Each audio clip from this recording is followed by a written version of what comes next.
लिखित समझौता नहीं हुआ है, यानी ट्रीटी नहीं हुई है, मगर जो खबर मिली है सोशल मीडिया पे टैरिफ लगाए जाएंगे, भारतीय माल जाएगा अमेरिका में, तो वो 50% से घटा के 18% कर दिया जाएगा। मगर जहाँ तक अंतर्राष्ट्रीय ट्रेड है तो हम अभी पिछड़े हैं कंपेयर टू इंग्लैंड, तो अभी हमारी इंडस्ट्रीज़ को प्रोटेक्शन देना ज़रूरी है। आप अगर अमेरिकन गुड्स का इंडिया में आने पे 0% टैरिफ लगा देंगे तो इससे हमारी इंडस्ट्रीज का बहुत नुकसान होगा, शायद बहुत सारी डिस्ट्रॉय हो जाएंगी। कहा तो ये जा रहा है कि मतलब ये देश की तरक्की के लिए और जो छोटे उद्योगपति हैं, जो छोटी इंडस्ट्री हैं, उनको बढ़ावा देने के लिए कदम उठाया गया है। ये कैसे कहा जा रहा है भाई?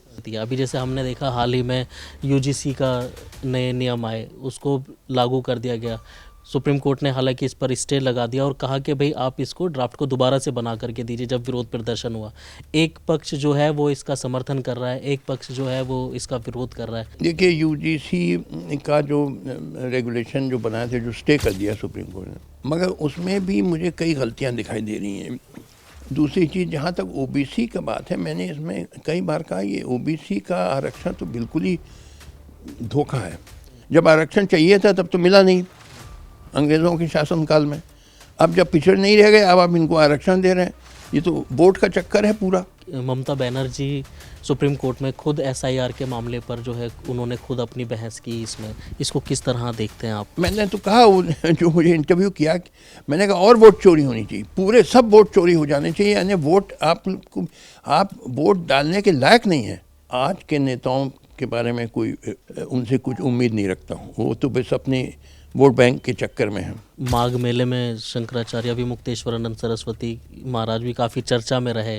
जिस तरीके से उनके साथ में वहाँ के पुलिस प्रशासन ने और माघ मेले ने व्यवहार किया उनके साथ में, बच्चों को मारा पीटा गया, जो इसको किस तरह देख रहे हैं? काफ़ी विरोध हुआ इसका। वो पालकी पे जाना चाहते थे स्नान करने, तो जाने देते, क्या बात का पतंगड़ बना दिया। जैसे अब राहुल गांधी हैं, कांग्रेस के युवा नेता हैं, अखिलेश यादव हैं, क्या ये अच्छे नेता नहीं बन सकते क्या? कुछ नहीं, राहुल गांधी के खोपड़े में कुछ नहीं है भाई, 2 कौड़ी का आदमी है ये। राहुल गांधी में कुछ नहीं है भाई। आगे इलेक्शन होने हैं तो अब आगे प्रधानमंत्री के रूप में किसको देखते हैं आप? मैं किसी को नहीं देखता, मुझे भरोसा ही नहीं है लोकतंत्र में। संविधान भी एक देश को धोखा देने के लिए बनाया गया।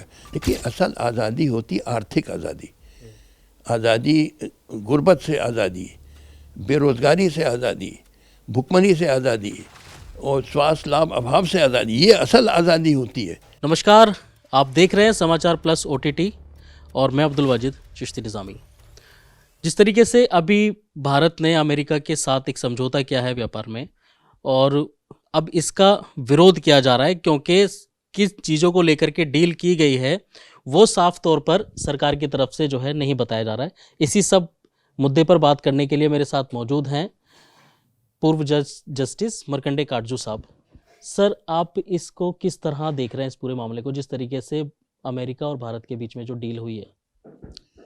देखिए, इसमें कोई ज़्यादा डिटेल्स तो नहीं दिए गए हैं और कोई लिखित समझौता नहीं हुआ है, यानी ट्रीटी नहीं हुई है, मगर जो खबर मिली है सोशल मीडिया पे,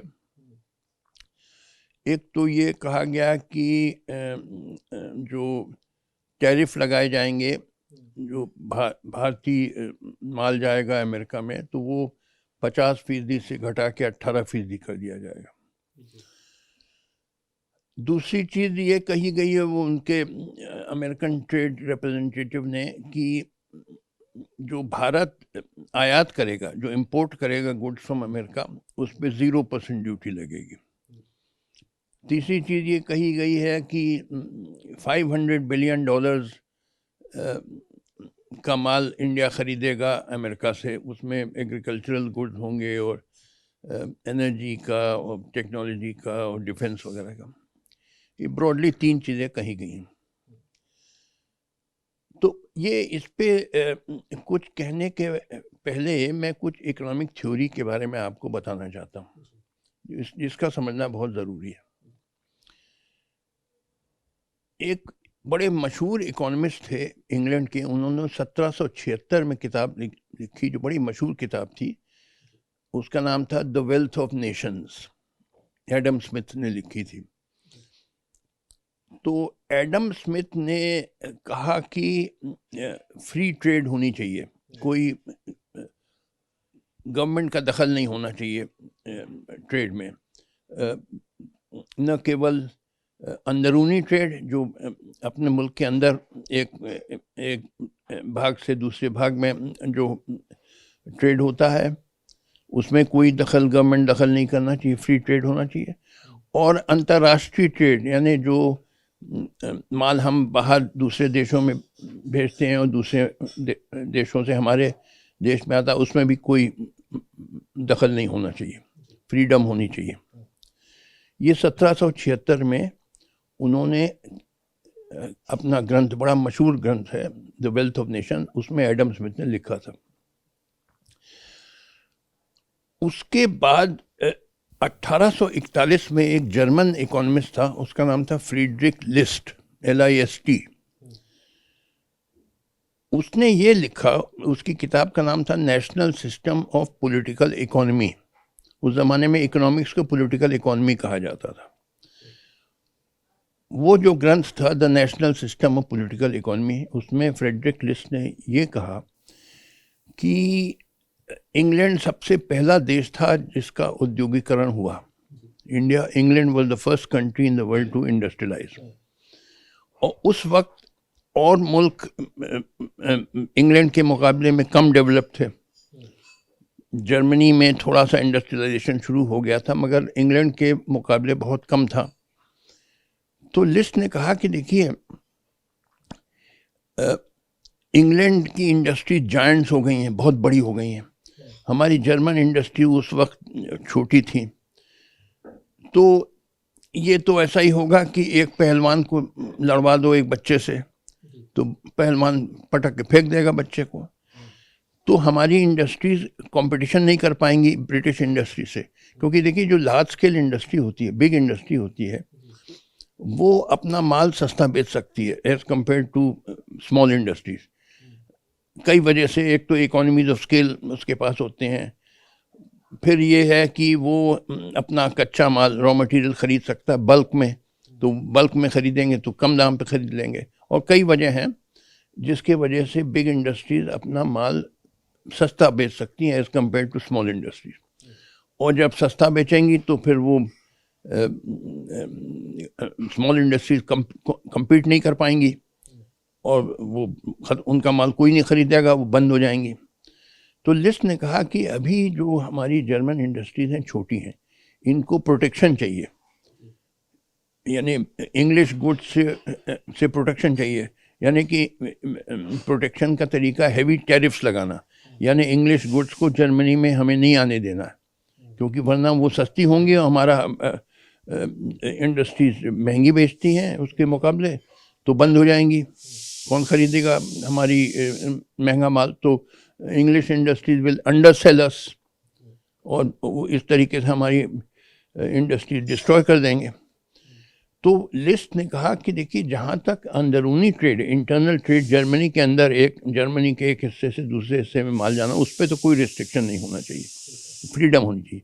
मगर जहाँ तक अंतर्राष्ट्रीय ट्रेड है, तो हम अभी पिछड़े हैं कंपेयर टू इंग्लैंड। तो अभी हमारी इंडस्ट्रीज को प्रोटेक्शन देना ज़रूरी है। जैसे बच्चे को आपको प्रोटेक्शन देना है, जब, और फिर जब बड़ा हो जाए तब आप हटा दीजिए, तब आप टैरिफ्स हटा दीजिए, फ्रीडम कर दीजिए।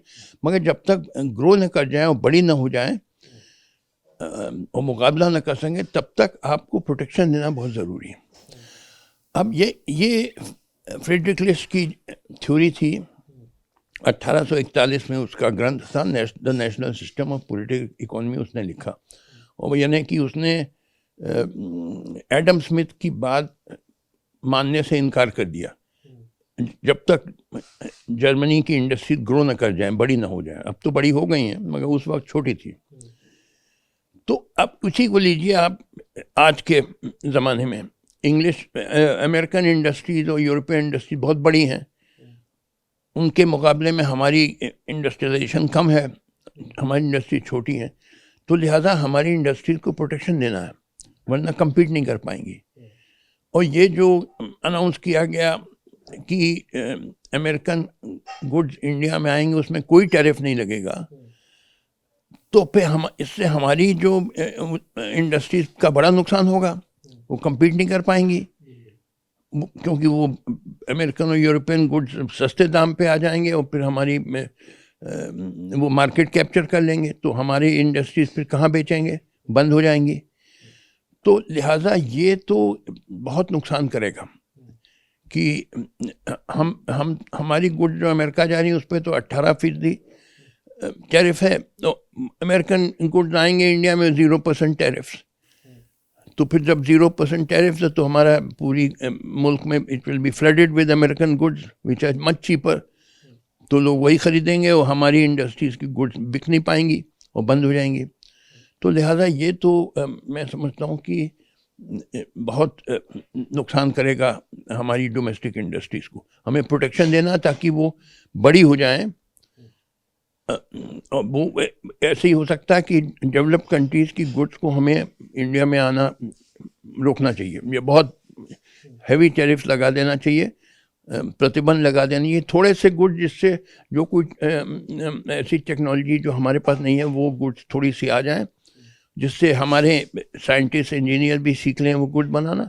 इसके अलावा और गुड्स को हमें इंडिया में आना रोकना चाहिए बाई इम्पोजिंग। केंद्रीय मंत्री पीयूष गोयल जो हैं वो कह रहे हैं कि ये मतलब अच्छा समझौता हुआ है, इससे जो है देश तरक्की करेगा और जो भारतीय चीज़ें हैं वो उनको जो है आगे के लिए बढ़ावा मिलेगा।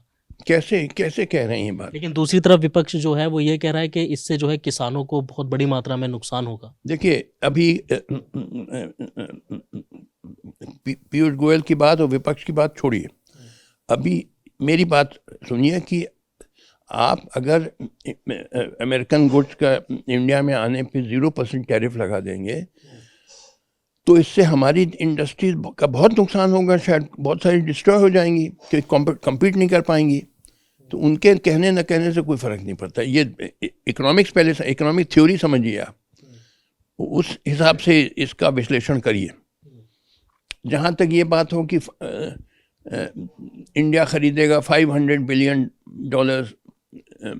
अमेरिकन गुड, जिसमें एग्रीकल्चरल गुड। अब देखिए, जैसे अभी तक क्या हुआ है कि फॉरेन कंट्रीज़ का हमारे एग्रीकल्चर सेक्टर में आने पे प्रतिबंध लगा है, क्योंकि फॉरेन कंट्रीज़ में जो एग्रीकल्चरल प्रोडक्ट्स होते हैं, कृषि के जो चीज़ें बनाई जाती हैं खेती से, वो बहुत सस्ती होती हैं, क्योंकि लार्ज स्केल वो एग्रीकल्चर करते हैं।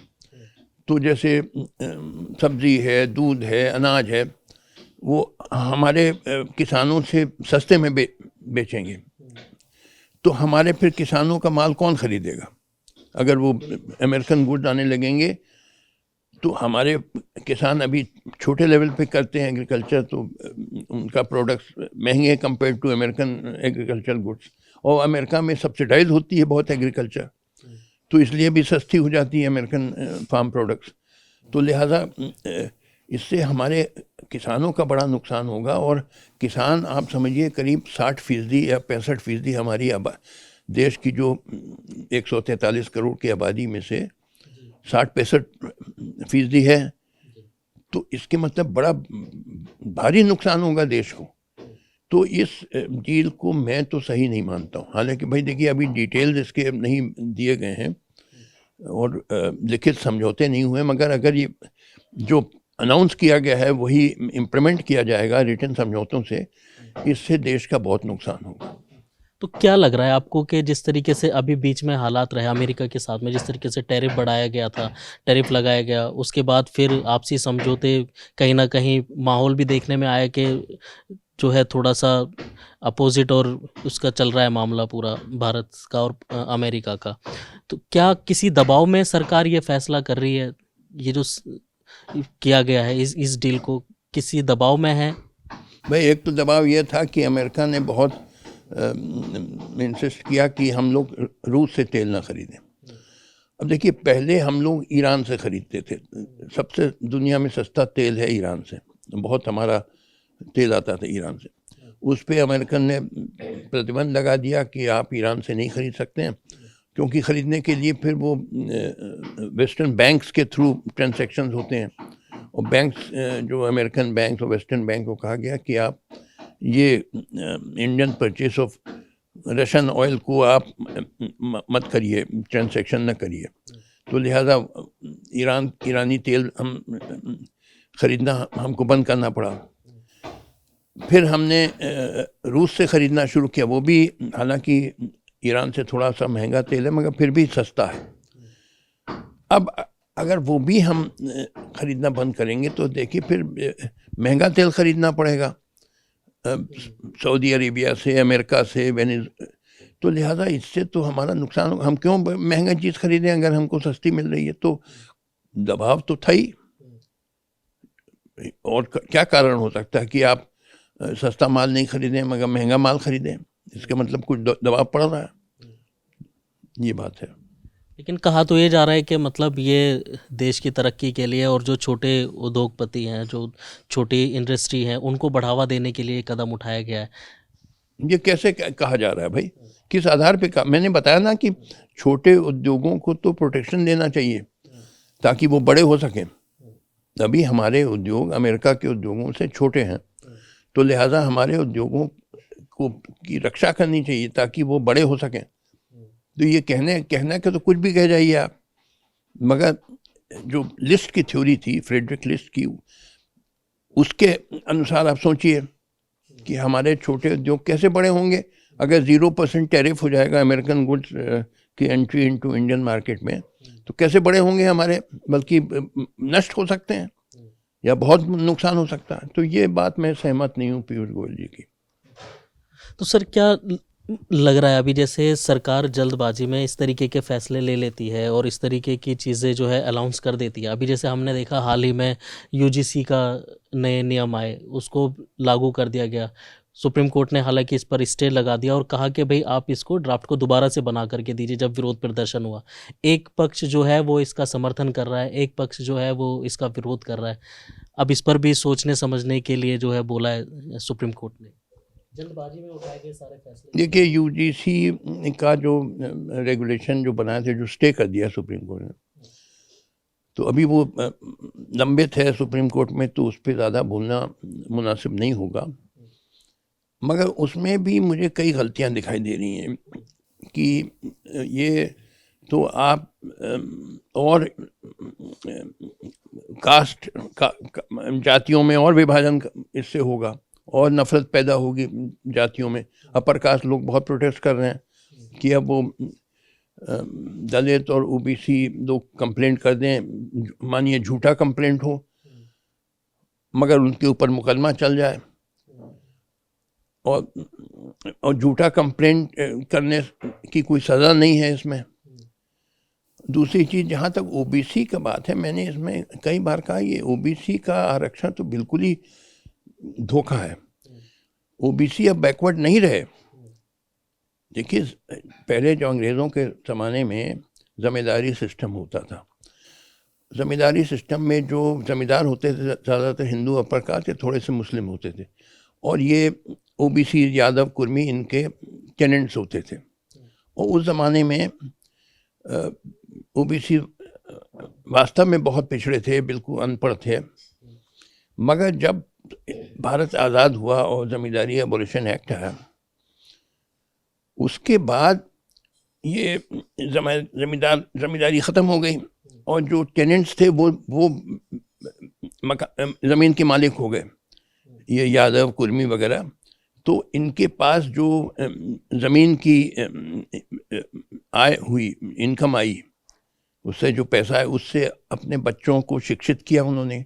आज यादव कुर्मी पिछड़े नहीं हैं, आज यादव कुर्मी डॉक्टर हैं, इंजीनियर हैं, साइंटिस्ट हैं, टीचर्स हैं,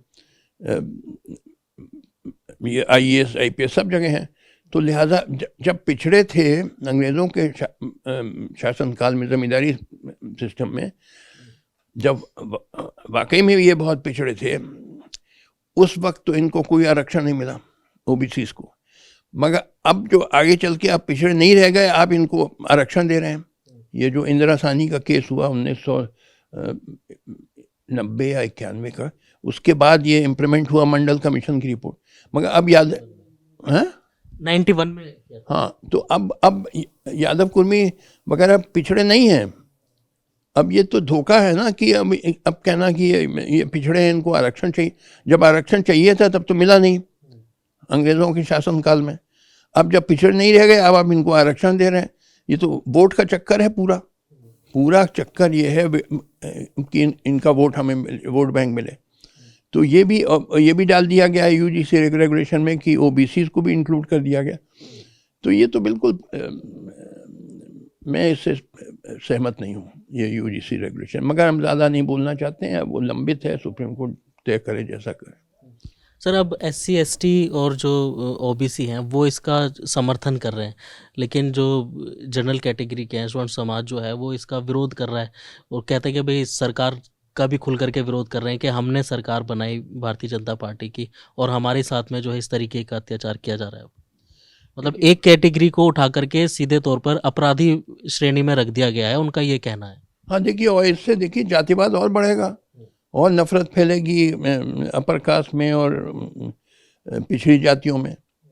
तो ये तो जातिवाद तो देश का दुश्मन है ना। हमें तो जातिवाद का विनाश करना है, तभी देश तरक्की कर सकता है। मगर इससे और जातिवाद बढ़ेगा, क्योंकि पूरा चक्कर है वोट का। हमारे माफ़ करिए नेता लोग, वो तो चाहते हैं बस वोट मिले, अगला चुनाव जीते हैं। उनको कोई मतलब नहीं है देश की तरक्की है। और यहाँ पे 28 स्टेट हैं और 8 यूनियन टेरिटरीज हैं। तो कहीं ना कहीं चुनाव होता रहता है या तैयारियां उसकी होती रहती हैं, यानी हमेशा माहौल चुनाव का बना रहता है। तो पूरा नेताओं का चक्कर है अगला चुनाव कैसे जीते। तो लिहाजा उसके लिए ये पोलराइज करो सोसाइटी और नफरत फैलाओ। तो नफरत फैलेगी, अब नेताओं का फ़ायदा होगा मगर देश का नहीं फ़ायदा, देश का नुकसान होगा इससे। बिल्कुल सर, आप जैसे कह रहे हैं कि नफ़रत को फैलाने से रोकना चाहिए। अभी ऐसा ही एक मामला सामने आया है उत्तराखंड के कोटद्वार से, जिसमें एक मुस्लिम की दुकान थी, बाबा गारमेंट्स ड्रेस की, और उसको दुकान का नाम बदलवाने के लिए बजरंग दल के कार्यकर्ता वहाँ पहुँचते हैं। तो वहीं एक दीपक नाम का लड़का उनको आकर के रोकता है, उससे पूछते हैं भी तुम्हारा नाम क्या, तो वो अपना नाम मोहम्मद दीपक बता देता है। तो काफ़ी चर्चा में है, पूरा देश आज उसको जान रहा है और जो राजनीतिक पार्टियां हैं वो भी उसको समर्थन कर रही हैं, उसके काम को अप्रिशिएट कर रहे हैं, तमाम लोग उसका समर्थन कर रहे हैं। लेकिन इसमें भी कहीं ना कहीं क्या आपको लग रहा है कि राजनीति है? देखिए, ये सब बात का बतंगड़ बनाया गया है। कोई अपनी दुकान का नाम बाबा रख ले, क्या इसमें इतराज़ हो सकता है, क्या आपत्ति हो सकती है? बिला वजह कोई इशू ही नहीं है, कोई मुद्दा ही नहीं है, उसको आपने मुद्दा बना के हुल्लड़ मचाना शुरू कर दिया। तो ये सब मैं इसको ठीक नहीं मानता हूँ। जो ये मोहम्मद दीपक है, इसके बारे में क्या कहेंगे? हम था, वो बहादुर आदमी था, वो दिखाना, वो इसका विरोध कर रहा था। तो ये विरोध करने का तरीका उसने सोच लिया। अब सही आप तरीका माने न माने, मगर वो इसका विरोध कर रहा था, जहाँ तक मुझे इससे इंटरनेट से मालूम हुआ। सर, इसमें अब एक चीज़ ये है कि जो प्रदर्शनकारी थे, जो वहाँ पर बजरंग दल के कार्यकर्ता इस तरीके का माहौल बना रहे थे, उनके खिलाफ तो नामजद FIR नहीं हुई है, लेकिन पुलिस ने कार्रवाई करते हुए दीपक के खिलाफ जो है वो FIR दर्ज की है। इस कानून की नज़र में इसको किस तरीके से देखते हैं? हाँ, ये ठीक नहीं था। ये जो लोग ये हल्ला मचा रहे थे कि क्या बाबा दुकान का नाम था, उनके खिलाफ कार्रवाई होनी चाहिए। क्योंकि क्या बाबा कोई दुकान का नाम रख ले, इसमें क्या आपत्ति हो सकती है, क्या ऑब्जेक्शन हो सकता है? ये लोग थे जिन्होंने सारा प्रॉब्लम क्रिएट किया। तो ये तो उल्टा चोर कोतवाल को डांटे। जिनके खिलाफ कार्रवाई होनी चाहिए उनके खिलाफ नहीं हुई, जो इसका विरोध कर रहे थे उनके खिलाफ कार्रवाई हो गई। नहीं तो क्या इसका एक मकसद ये भी हो सकता है कि जिस तरीके से दीपक निकल करके सामने आया और उसने इसमें अपनी भूमिका निभाई, उसको मतलब विवाद को रोकने के लिए, और उनको जवाब दिया, आगे से कोई दूसरा इंसान इस तरीके की हिम्मत ना कर सके, उसको डराने के लिए भी ये किया जा सकता है? क्या लगता है आपको? देखिए, मैंने आपको अभी बताया कि पूरा खेल है वोट का चक्कर, और क्योंकि हमेशा माहौल बना रहता है चुनाव का, कहीं ना कहीं चुनाव होता रहता है या तैयारियां होती रहती हैं, क्योंकि 28 स्टेट है और 8 यूनियन टेरिटरी है। तो लिहाजा पूरा ये नेताओं, हर पार्टी में, किसी विशेष पार्टी की बात नहीं कर रहा हूँ, सब पार्टियों का यही है कि किस तरीके से अगला चुनाव जीतें। तो ये सब उसी का अंग है कि एक नफरत फैलाओ, ये सांप्रदायिकता फैलाओ, उसी का चक्कर है ताकि वोट मिल सके। सर इसी के बीच में एक ऐतिहासिक घटना और घटी है। अभी ममता बनर्जी सुप्रीम कोर्ट में खुद एसआईआर के मामले पर जो है उन्होंने खुद अपनी बहस की। इसमें इसको किस तरह देखते हैं आप? क्या इतिहास में ऐसा कभी हुआ है आज की राजनीति के समय में? नहीं, मैंने नहीं सुना है कोई ऐसा हुआ, कोई मुख्यमंत्री सुप्रीम कोर्ट में बहस कर रहा, मगर उनका अधिकार बहस करने का, हर इंसान को अपना केस बहस करने का अधिकार है, तो ठीक है, किया उन्होंने। एसआईआर की प्रक्रिया लगातार चल रही है, लगातार खबरें भी सामने आ रही हैं कि लोगों के नाम काटे जा रहे हैं। जो लोग मतलब जिंदा हैं उनके भी नाम उसमें जो है शिफ्ट कर दिए गए, काट दिए गए कि भाई ये अब इस दुनिया में नहीं है, इस तरीके की। देखिए, इसमें मैंने, एक जर्नलिस्ट ने मुझसे यही बात पूछी जब बिहार का हो रहा था कि वोट चोरी हो रही है और कितने 80 लाख नाम काट दिए गए, इलेक्शन कमीशन मिल गई है बीजेपी से, ये सब कहा जा रहा था। तो मेरी इंटरव्यू हुई, मैंने कहा देखो, पहले सोचो, मौलिक बातें करो। हर पॉलिटिकल एक्टिविटी, राजनीतिक गतिविधि का एक ही पैमाना, एक ही टेस्ट है, और वो ये है कि उससे आम आदमी का जीवन स्तर बढ़ रहा है कि नहीं बढ़ रहा है, यानी लोगों को बेहतर जिंदगी मिल रही है कि नहीं मिल रही है।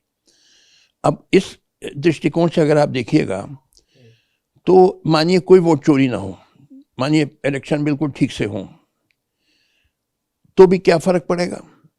क्या लोगों की जिंदगी बेहतर हो जाएगी? ज़्यादा से ज़्यादा, मानिए बिहार में नहीं होता, ज़्यादा से ज़्यादा नीतीश कुमार के बजाय तेजस्वी यादव मुख्यमंत्री हो जाते, मगर उससे आम बिहारी की जीवन पे क्या फ़र्क पड़ता? कुछ फ़र्क नहीं पड़ता। वो गरीब का गरीब रहता, बेरोजगारी रहती, भुखमरी रहती है।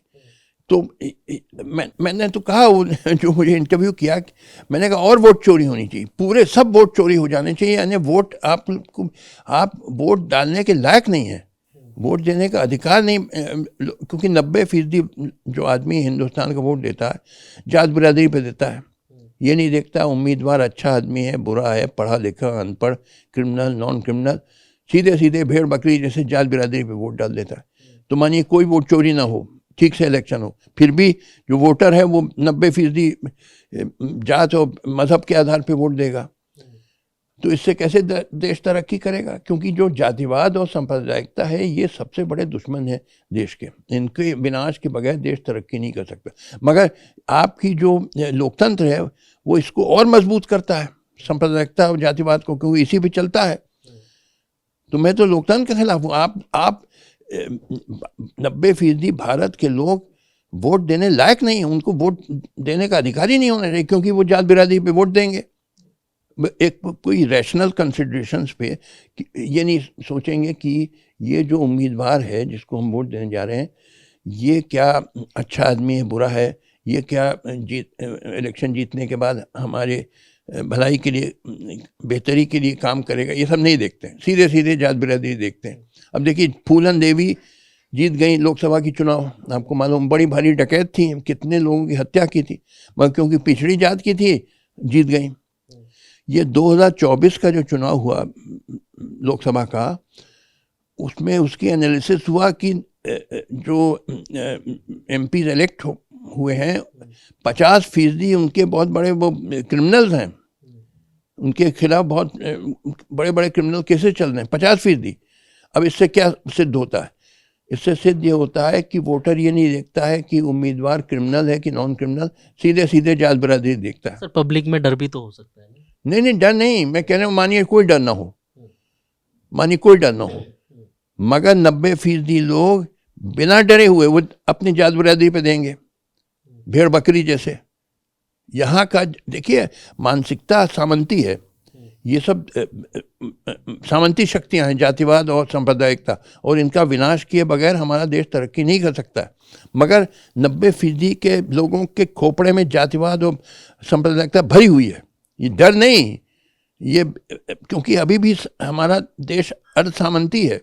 जब तक एक मॉडर्न इंडस्ट्रियल पावर नहीं बन जाएगा तब तक आप के आम लोगों के दिमाग में सांप्रदायिकता और जातिवाद भरी है। डर नहीं है, बगैर डर के तो कैसे निकाली जा सकती है फिर? एक क्रांति से ही हो सकता है। ये संवैधानिक दायरे के अंदर ये नहीं जा सकता जातिवाद और सांप्रदायिकता। ये जब तक एक महान जन क्रांति ना हो जो एकजुट हो, सब ज़्यादातर मजहब के लोग एकजुट होके एक जन संघर्ष करें जो बड़ा लंबा चलेगा, 10, 15, 20 साल चलेगा, और जो उसमें बड़ी कुर्बानियाँ देनी होंगी, और जो अंत में जाके एक महान जन क्रांति का रूप ले लेगा। और उसके बाद एक ऐसी पॉलिटिकल और सोशल ऑर्डर, राजनीतिक और सामाजिक एक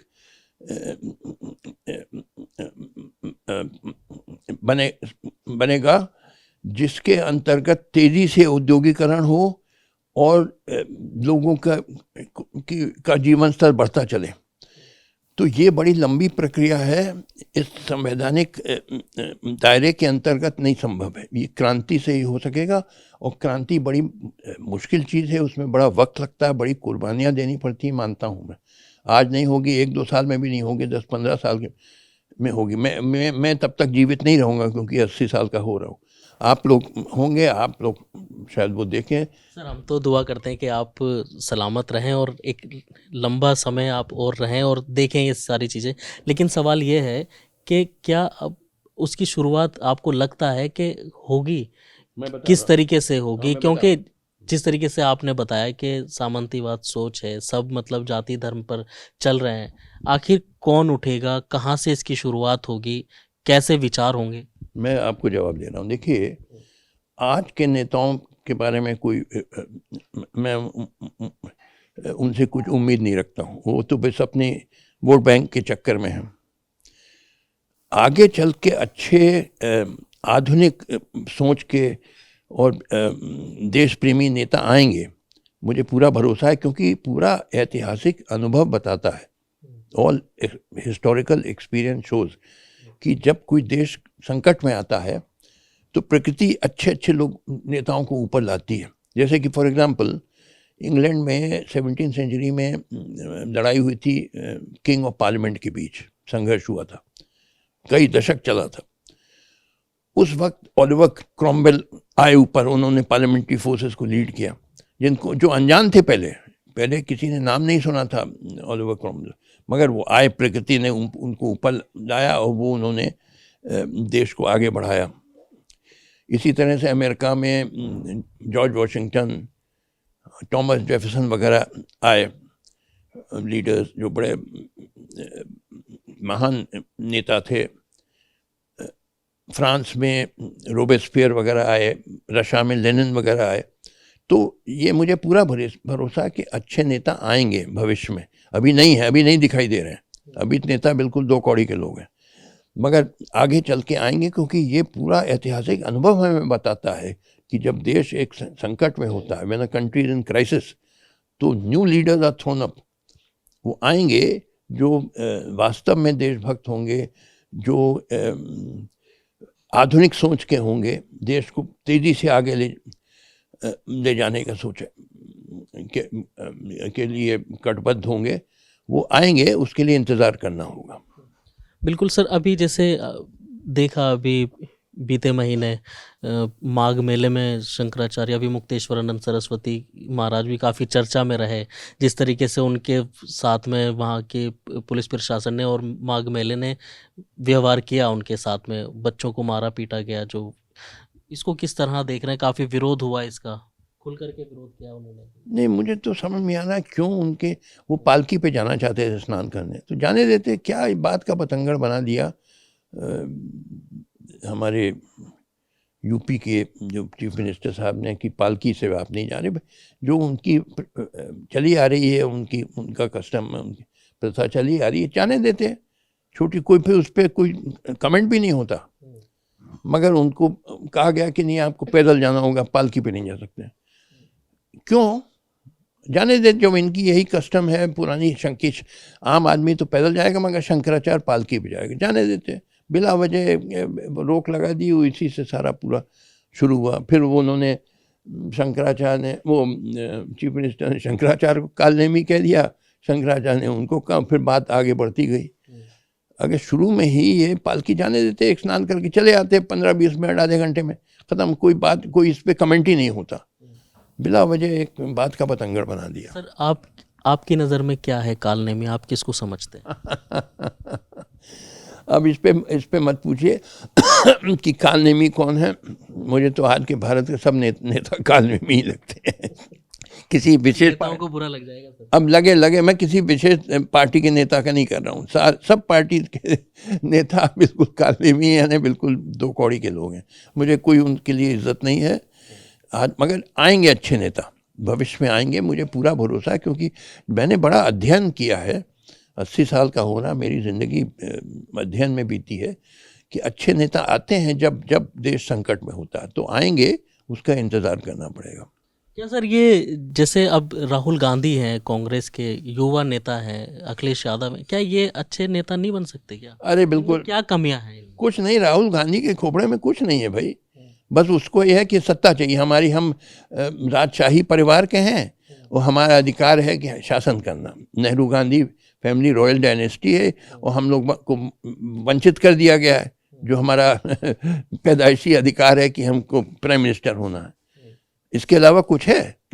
अगर आज राहुल गांधी प्राइम मिनिस्टर हो जाएंगे, कैसे हटाएंगे जो महान व्यापक गरीबी है, बेरोजगारी है, भुखमरी है, स्वास्थ्य लाभ अभाव है, अच्छी शिक्षा का अभाव है, उसका क्या उपाय है? कुछ नहीं है। उनको तो है कि किसी तरह से फिर से सत्ता में आ जाए, क्योंकि ये हमारा जन से अधिकार है नेहरू गांधी फैमिली का कि हिंदुस्तान पे हम ही शासक होंगे। लेकिन अब तो लंबे समय से है ही नहीं। अरे मगर फिर भी उनकी चेष्टा तो यही रहती है ना कि फिर से आए। हम रॉयल फैमिली के हैं, तो रॉयल फैमिली का हक है भारत पे हुकूमत करने का। ये क्या दो कौड़ी का आदमी है ये राहुल गांधी में कुछ नहीं है भाई। लेकिन अब ये जैसे अब आगे इलेक्शन होने हैं, तो अब आगे प्रधानमंत्री के रूप में किसको देखते हैं आप? मैं किसी को नहीं देखता, मुझे भरोसा ही नहीं है लोकतंत्र में। यहाँ का देखिए, लोकतंत्र एक, तो आप संविधान के अपोजिट बात कर रहे हैं। हाँ बिल्कुल अपोजिट बात करें। संविधान भी एक देश को धोखा देने के लिए बनाया गया।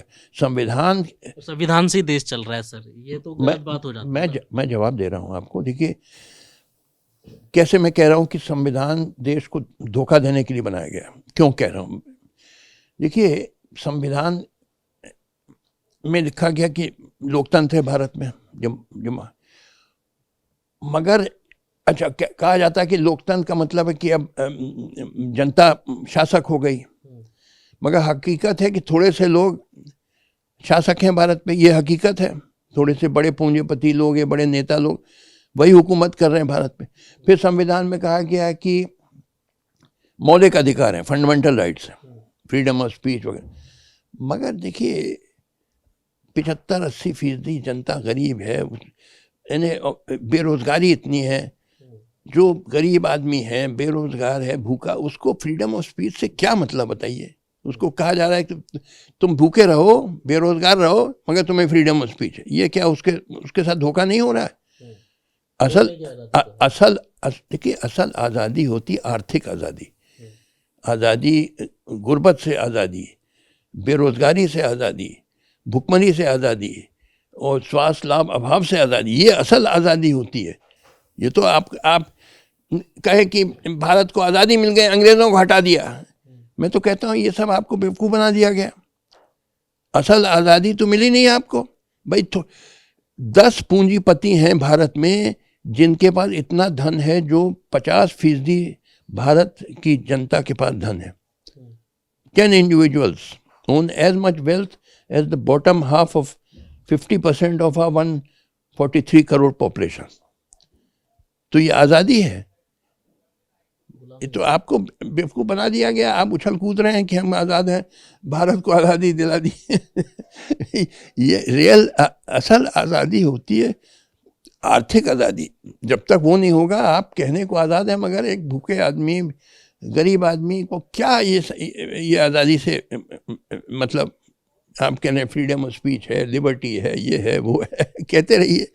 सर अभी जैसे अब आपने ये लोकतंत्र की बात की, एक ये इसमें पॉलिटिकल सवाल और है। एक मैं पढ़ रहा था कहीं, तो ये देखा गया कि लोकतंत्र में जब सत्ता बनती है, सरकार बनती है, तो मत जिसके पास बहुमत होता है उसकी सरकार बनती है, जिस पार्टी को सबसे ज़्यादा वोट मिलते हैं। लेकिन देखा ये जाता है कि जब जिसके सरकार बनाने की प्रक्रिया जब शुरू होती है तो सांसदों का बहुमत तय किया जाता है, जिसके सबसे ज़्यादा सांसद होते हैं वो सरकार बनाने का दावा पेश करता है।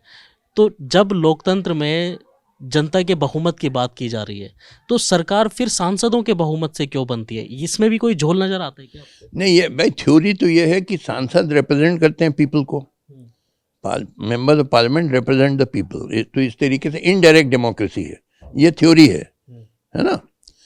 मगर हकीकत कुछ और है। हकीकत क्या है? हकीकत ये है कि देखिए, डेमोक्रेसी की बात आप थ्योरी में मत करिए, एब्स्ट्रैक्ट में मत करिए।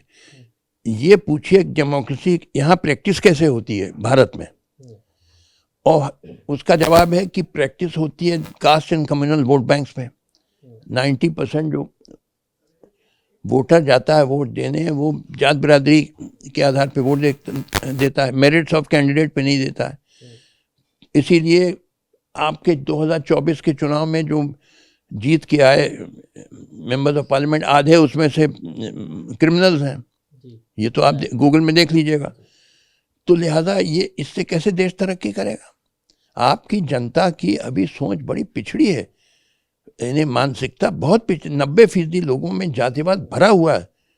मैंने आपको उदाहरण दूं, मुझे बुलाया गया था देहरादून यूनिवर्सिटी ने आज से कुछ साल पहले, एक फंक्शन था, शायद कॉन्स्टिट्यूशन पे मुझे बोलना था या क्या। तो बहुत बड़ा हॉल था, 300-400 लोग बैठे थे, 100-150 लोग खड़े थे। फ्रंट रो पे प्रोफेसर्स थे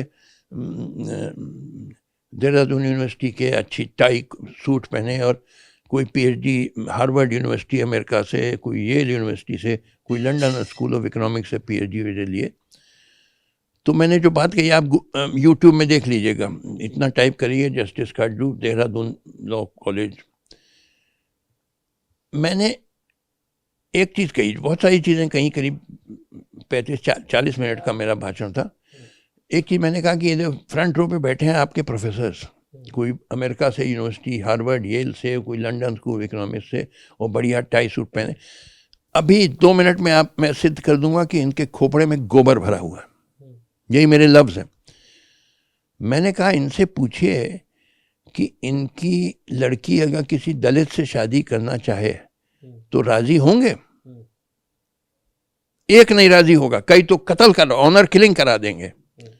मैंने कहा मैंने सिद्ध कर दिया, 2 मिनट नहीं लगा, 1 मिनट में सिद्ध कर दिया। आपके खोपड़े में जातिवाद भरा है, तो जातिवाद मतलब गोबर।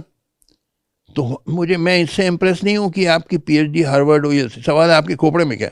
आपके खोपड़े में गोबर भरा हुआ है, जातिवाद भरा हुआ है। तो ये सो कॉल्ड पढ़े लिखे लोगों का हाल है। अनपढ़ की मैं उनको तो ब्लेम ना करूँगा, बेचारों की शिक्षा नहीं दी गई। मैं सो कॉल्ड एजुकेटेड क्लास का हाल है, 90% बहुत जातिवाद है, एजुकेटेड क्लास। तो लिहाजा आपका देश बड़ा पिछड़ा है, अभी मानसिकता बड़ी पिछड़ी है। इसमें बड़ा संघर्ष करना, जन संघर्ष करना पड़ेगा, बड़ा उसमें वक्त लगेगा, बड़ी कुर्बानियाँ देनी पड़ेंगी। वो जन संघर्ष अभी तो शुरू भी नहीं हुआ। मैंने कई बार कहा कि देखिए, हर रेवोल्यूशन के पहले होता है एक आइडियोलॉजिकल रेवोल्यूशन। जैसे फ्रांस में क्रांति हुई थी 1789 में, 1789 में, ग्रेट फ्रेंच रेवोल्यूशन, जिसने फ्यूडलिज्म को डिस्ट्रॉय किया फ्रांस में। उस 1789 के कई दशक पहले तक से चला था आइडियोलॉजिकल रेवोल्यूशन, यानी वैचारिक क्रांति। वो great writers like Voltaire, Rousseau और writers of the French encyclopaedia, उन्होंने लीड किया था, जिन्होंने बड़ा करारा प्रहार किया सामंतवाद पे, सामंती सोच पे, और ये रिलीजियस बिगेटरी पे, कट्टरवाद, मजहबी कट्टरवाद पे बड़ा करारा प्रहार किया। तब जाके क्रांति हुई 1789 में। तो अभी जो भारत जिस युग से गुजर रहा है, अभी क्रांति का युग शुरू नहीं हुआ है, अभी तो वैचारिक क्रांति का युग है, जिसमें अभी इसमें जो सच्चे बुद्धिजीवी हैं वो बड़ा भारी योगदान कर सकते हैं बाय अटैकिंग फ्यूडलिज्म, जातिवाद और सांप्रदायिकता पे करारा प्रहार करना। ये हमारे मुख्य दुश्मन है। तो अभी ये युग चल रहा है वैचारिक क्रांति का युग भारत में। असल क्रांति का युग अभी नहीं आया। असल क्रांति में तो हथियार होते हैं, बम, बंदूक, मगर वैचारिक क्रांति में हथियार होते हैं विचार। विचार से लड़ाई होती है, बम और बंदूक से नहीं होती है। तो ये युग चल रहा है और ये काफ़ी लंबा चलेगा। और इसमें जो सच्चे देशभक्त हैं और जो आधुनिक सोच के हैं वो बड़ा भारी योगदान कर सकते हैं। उसमें मैं भी कोशिश कर रहा हूँ अपने तरफ से, अपने जो फेसबुक पोस्ट और राइटिंग वगैरह से और आप जैसे लोगों की इंटरव्यू से कर रहा हूँ। चलिए, बहुत बहुत शुक्रिया सर बात करने के लिए और अपना कीमती समय देने के लिए। देखिए, ये तमाम वो सवाल हैं, वो बातें हैं जिस पर हमने जस्टिस मर्कंडी काटजू साहब से बात की है और अपने खुल करके विचार रखते हैं और सभी सवालों पर अपने विचार भी रखे हैं। लेकिन जिस तरीके से बताया है कि आज के मौजूदा समय में जो राजनीति चल रही है, जो माहौल बना हुआ है, एक नई क्रांति शुरू होगी जो विचारों की होगी, जिसमें सबके एक से विचार होंगे, तभी देश जो है वो इस नफ़रत से आज़ादी पा सकता है। आप इस पूरे इंटरव्यू पर अपनी क्या राय रखते हैं, कमेंट करके ज़रूर बताइए। दिल्ली से समाचार प्लस के OTT प्लेटफॉर्म के लिए मैं अब्दुल वाजिद चिश्ती निज़ामी।